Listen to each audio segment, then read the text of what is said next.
Hi, welcome to PRP entertainments. నేను మీ విక్రమ్.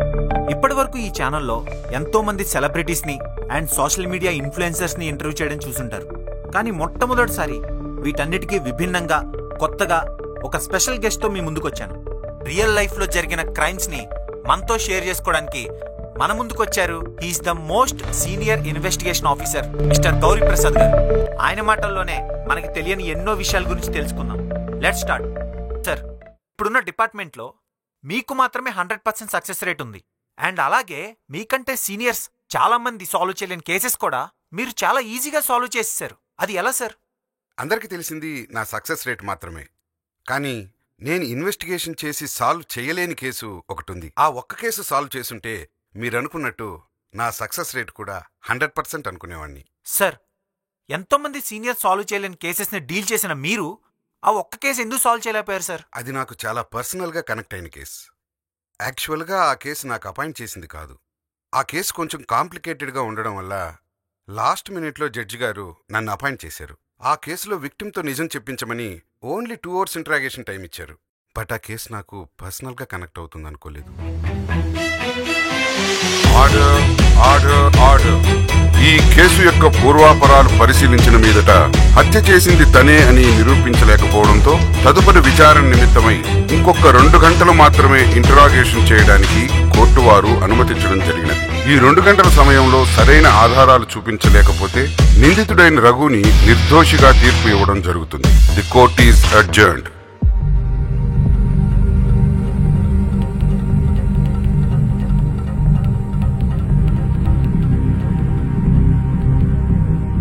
చాలా బోరింగ్గా ఉంది కదూ. ఎప్పుడూ ఒకే ఇన్వెస్టిగేషన్లో కాకుండా నాకు ఒక ఐడియా వచ్చింది. ఒక ఫుల్ బాటిల్, ఒక బిర్యానీ ప్యాకెట్ తెమ్మని చెప్పాను. నువ్వు మంచి ఫుడ్ తిని చాలా రోజులైంది కదా, అందుకని అవి వచ్చాక నువ్వు తిన్నాక మన ఇన్వెస్టిగేషన్ స్టార్ట్ చేద్దాం. ఓకేనా? ఇప్పుడు దాకా 5 మంది వచ్చారు. నేను ఫుల్ తాగినా కూడా వాళ్ళకి చెప్పింది మీకు కూడా చెప్తాను. ఏంటిది? నిజం. ఆ నిజమేంటో నాకు చెప్తావా? మిమ్మల్ని పంపించిన వాళ్ళు మీకు చెప్పలేదా? చెప్పారు, కానీ ఆ నిజమేంటో నువ్వు చెప్తే వినాలనుంది. సరే, చెప్తాను. ముందుగా మీకు మీ కుటుంబానికి కండోలేషన్స్ తెలుపుతున్నాను. మీ కొడుకు చనిపోయి 6 months అవుతుంది కదా. మా అబ్బాయి తెలుసా? తెలీదు, న్యూస్లో విన్నా. నువ్వు టాపిక్ డైవర్ట్ చేయకు. మేము లవ్ చేసుకున్నాం. లవ్వేనా ఇంకేమైనా? నువ్వు ఆవేశపడు, తప్పుగా కాదు. ఇన్వెస్టిగేషన్లో రాసుకోవాలిగా. ఓన్లీ లివింగ్లోనే ఉన్నాం. అలాంటి ఏం జరగలేదు. పెళ్ళయ్యాకే ఏమైనా అనుకున్నాం. మరి పెళ్లి చేసుకుందాం అనుకున్న అమ్మాయిని అంత దారుణంగా ఎందుకు చంపావు? నేను చంపానని మీకు చెప్పానా? నువ్వు చెప్పలేదు, కానీ ఇన్వెస్టిగేషన్ చేసిన ఆఫీసర్స్ అందరూ నువ్వే చంపావంటున్నారు. మీరు ఇక్కడికి రాకముందు కేసు చదివే ఉంటారు. మీరేమనుకుంటున్నారు? నేను అనుకోవడానికి రాలేదు, ముగించడానికి వచ్చాను. నాకు అదే కావాలి. మీరు త్వరగా కేసు ముగిస్తే ఇంటికి వెళ్ళి మా అమ్మతో ఉండాలనుంది. అలాగే మా అమ్మ చేసిన బిర్యానీ తినాలనుంది. మీ అమ్మంటే అంత ఇష్టమా? నేను చూసిన వాళ్ళలో గర్వంగా గొప్పగా కనిపించింది మా అమ్మ ఒక్కటే. ప్రేమించిన అమ్మాయి కాదా? అర్థం చేసుకుంటాను. ప్రపంచంలో ఎవడైనా ఫస్ట్ ఇంపార్టెన్స్ అమ్మకే ఇస్తాడు. సరే, ఈ టాపిక్ మనం లాస్ట్లో మాట్లాడుకుందాం. మీ అమ్మ చేసిన బిర్యానీ తెప్పించలేను, కానీ ఒక ఫేమస్ హోటల్ నుంచి బిర్యానీ తెప్పిస్తాను. మంచి ఫుడ్ తిని చాలా రోజులైంది కదా. ఆ బిర్యానీ ప్యాకెట్ లోపల పంపించు. Okay sir.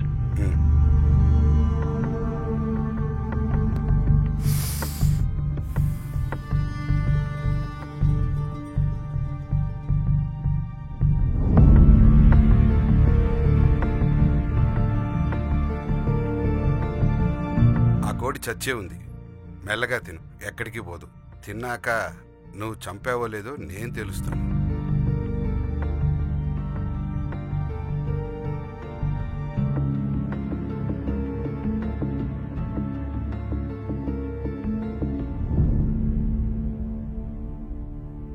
ఇప్పుడు మొదలు పెడదామా అసలైన ఇన్వెస్టిగేషన్? అంతగా ప్రేమించిన అమ్మాయిని అంత దారుణంగా ఎందుకు చంపావు? అంతగా ప్రేమించిన అమ్మాయిని నేనెట్లా చంపుతాను అనుకుంటున్నారు? ఎందుకంటే నువ్వే చంపినట్టు నా దగ్గర ప్రూఫ్స్ ఉన్నాయి కాబట్టి. ప్రూఫ్సా? చెప్పానుగా నేను ముగించడానికి వచ్చానని. మీరు ముగిస్తే నిర్దోషిగా ఇంటికే వెళ్తాను, కిల్లర్గా మాత్రం జైలుకి పోను. బాగా ట్రై చేసావు, క్లవర్గా, కానీ దొరికిపోయావు. నువ్వు చంపిపడేసిన పార్ట్స్ దగ్గర నీ ఏటీఎం కార్డు దొరికింది. నీకు ఇంకో విషయం లాస్ట్లో చెప్తాను కదా, అదే మీ అమ్మగారి గురించి. యాక్చువల్గా మీ అమ్మ చేసిన బిర్యానీనే తెప్పిద్దాం అనుకున్నాను, కానీ నువ్వు ప్రేమించిన అమ్మాయి వాళ్ళ తమ్ముడు నువ్వెక్కడ శిక్ష నుంచి తప్పించుకుంటావోనని మీ అమ్మని కిడ్నాప్ చేశాడు.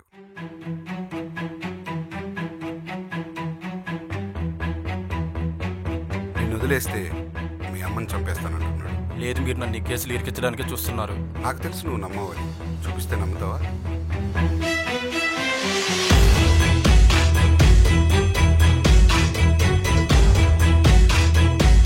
మీ అమ్మని కాపాడాలంటే నీకొకటే ఆప్షన్,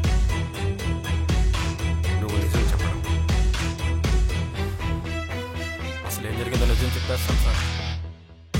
చెప్పు. ఆ రోజు నేను ఇంటికి వెళ్ళేసరికి తను సూసైడ్ చేసుకుని చనిపోయింది సార్.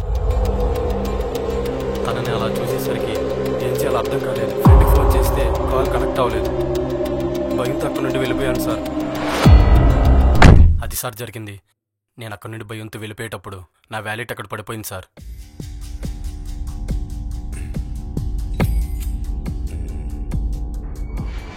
నువ్వు అంతలా ప్రేమించిన అమ్మాయి సూసైడ్ చేసుకుని చనిపోయింటే దగ్గరకు కూడా వెళ్లకుండా ఎందుకు పారిపోయావు? మేము రిలేషన్షిప్లో ఉండేది తనకి నాకు తప్ప ఎవరికి తెలియదు. ఆ టైంలో పోలీసులు కాల్ చేసినా కూడా ఆ హత్య నేనే చేశాను అనుకుంటారు. అందుకే ఆ భయంతో అక్కడి నుండి వెళ్ళిపోయాను సార్. నా భయంతో దూరం తీసుకొని వస్తే దాన్ని అసలు అనుకోలేదు. అంటే నువ్వు చంపలేదు, నేను నమ్మాలి. మీరు నమ్మతారని చెప్తున్నాను సార్. ఏరా, నాకే కథలు చెప్తావా? నువ్వే చంపావని నాకు తెలుసు. చంపేసి ఆ బాడీ పార్ట్స్ ని ఏ టైంలో ఎక్కడెక్కడ పడేసావో కూడా నాకు తెలుసు. నిజం చెప్తే నీకే మంచిది. చెప్పు.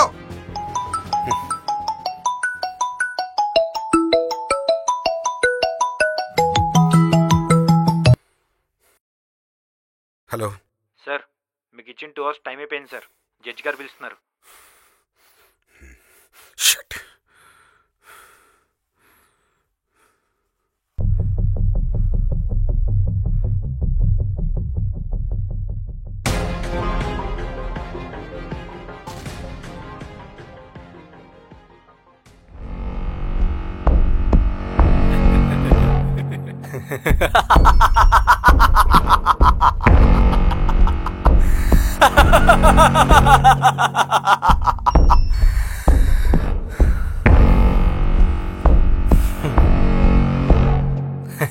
ఎవరితో మాట్లాడుతున్నా ఫోన్లో? అన్నైతే రఘు. నాకు తెలియకుండా అన్నయ్య ఎవరు?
తగిలిన ప్రతిసారి తట్టుకోలేకపోయేవాడిని. నీకు మాట చెప్పను.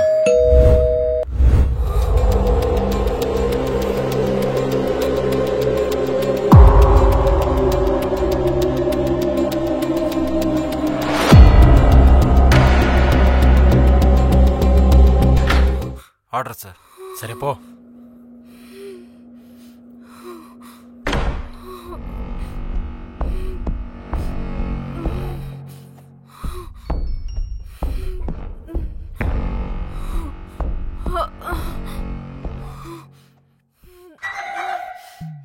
ఏం ఆర్డర్ పెట్టుకున్నావు?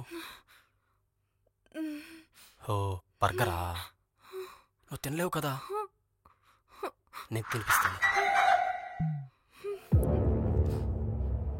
ఇందాక నీకు మాట చెప్తున్నాను కదా, నిన్ను ప్రేమించింది పెళ్లి చేసుకోవడానికి కాదు, నిన్ను చంపడానికి.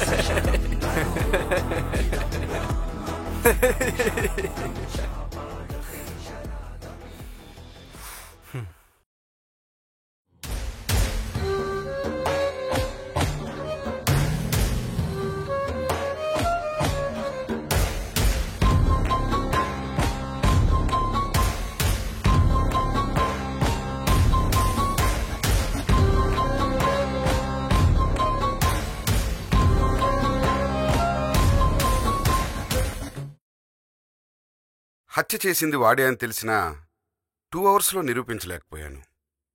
అందుకే నాలో చిన్న రిగ్రెట్ ఉండిపోయింది. ఆ రిగ్రెట్ ఎప్పటికీ అలానే ఉంటుంది. సార్, మీకు 2 అవర్స్ ఇవ్వడం వల్ల మీరు తనతో నిజం చెప్పించలేకపోవచ్చు సార్.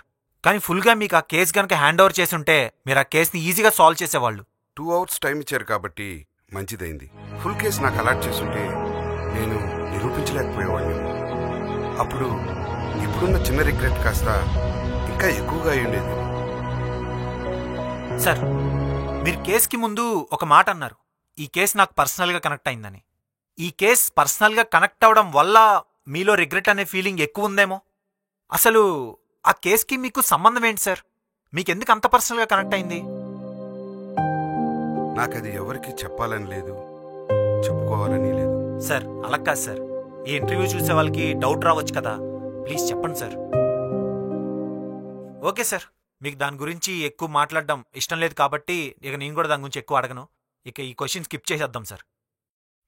నిజం చెప్పు. చెప్తాను సార్, మీ కొడుకు చనిపోవడానికి కారణం ఎవరో కూడా చెప్తాను సార్. కూర్చోండి సార్, కూర్చోండి సార్, చెప్తాను.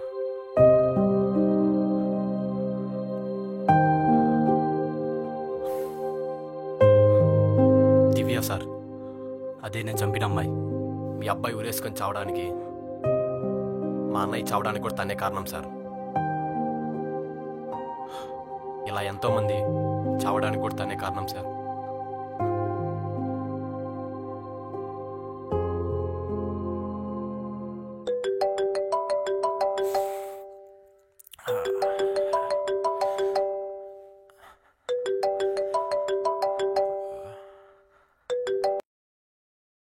టెస్ట్ చేస్తే పాజిటివ్ వచ్చింది. మంచిదేగా, ఎలాగో మనం పెళ్లి చేసుకోవాలనుకుంటున్నాం, ముందుగానే జరిగింది, హ్యాపీయేగా. నాకు పాజిటివ్ వచ్చింది ఎయిడ్స్. నువ్వు నేను ఫిజికల్ గా కలిసాం కదా, ఇది నీ వల్లే వచ్చింది.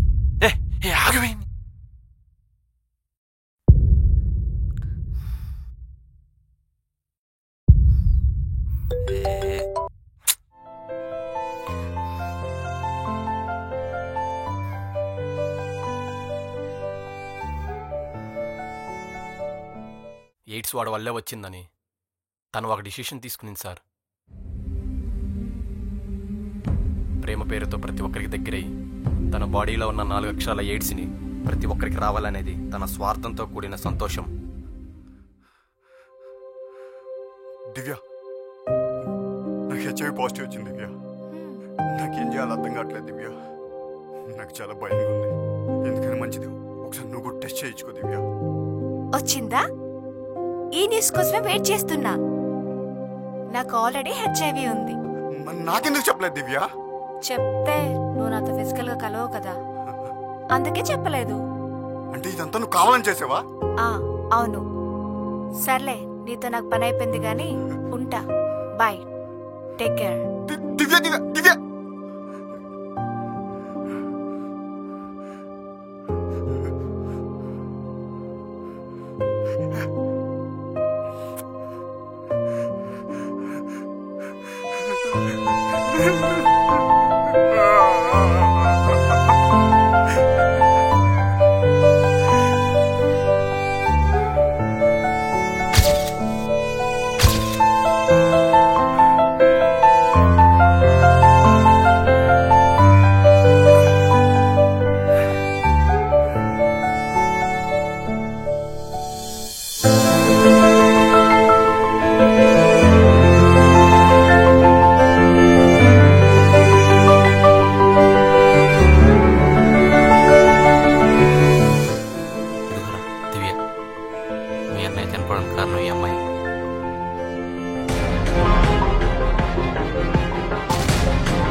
అందుకే సార్ తనతో పాటు తన సంతోషాన్ని కూడా చంపేశారు.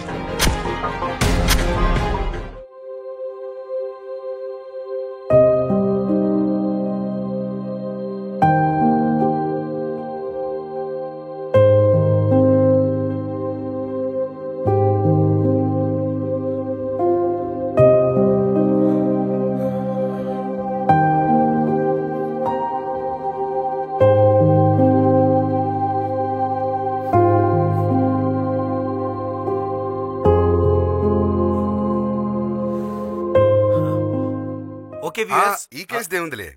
మా టీంకే చుక్కలు చూపించిన ఒక క్రైమ్ కేసు ఉంది, దాని గురించి చెప్తాను. చెప్పండి సార్. అరే జూమ్ చేసుకో. అది 1995 నెల్లూరులో జరిగిన ఒక హత్య గురించి.